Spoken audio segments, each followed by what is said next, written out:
ইংরেজিটা দেখো, প্রথমে কী বলছে এক্সাক্টেড, তো এটা কি দাবি করা, ডিমান্ডেড, ডিমান্ডেড একের বি ইংলিশ। অ্যাবারেশন মানে কি বিপদগামী হওয়া, মানে ভুল পথে যাওয়া, তাহলে কী হবে ডিভাইয়েশন। ইম্পোস্টার মানে কি প্রতারণা করা, ইম্পোস্টার মানে প্রতারণা করা, ডিসিপশন। ক্রাভেন মানে কাপুরুষোচিত, কাওয়ার্ডলি। তারপরে কী বলছে অপোজিট মিনিং, ফ্রেইল ভঙ্গুর, তাহলে শক্তিশালী রোবাস্ট। ভাইটাল প্রাণবন্ত, ট্রাইভাল তুচ্ছ। রিলাক্টেড মানে অনিচ্ছাকৃত বা অনিচ্ছুক, তাহলে কী হবে ইগার কৌতূহল। কোর্স অমসৃণ খারাপ, তাহলে কী হবে soft. A person of good understanding and reasoning power, তাকে কি বলে ইন্টালেকচুয়াল।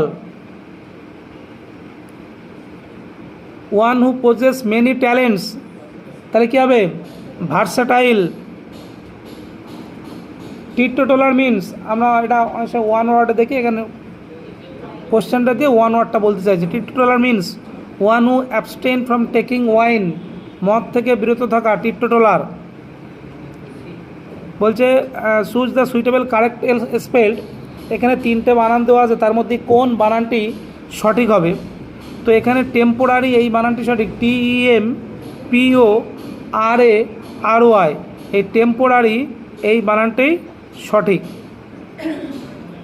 তারপর বলে সিজার, সিজার, তাই তো, তাহলে SCISSORS, সিজার্স, অপশান সি। তো 14 জুয়েলারি বানান, তোমরা তো সবসময় জুয়েলারিতে, জুয়েলারি বানান কি JEWELLERY, জুয়েলারি গহনা।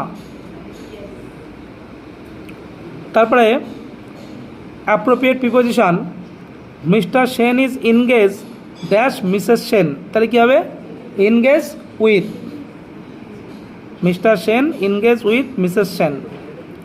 The ponds abound dash fish, কী হবে ভাবে, ভাবে কী হবে উইথ হবে, the ponds abounds with fish. যদি দেখাচ্ছে এরপরে অ্যাবাউন্ডস মানে কন্টেইনার মানে পাত্র বোঝাতো, তাহলে অ্যাবাউন্ড ইন পন্ড বা ইন পাত্র যাই হোক, ঠিক আছে। তাহলে অ্যাবাউন্ড বলে ইন আর উইথ বসে, ইনটা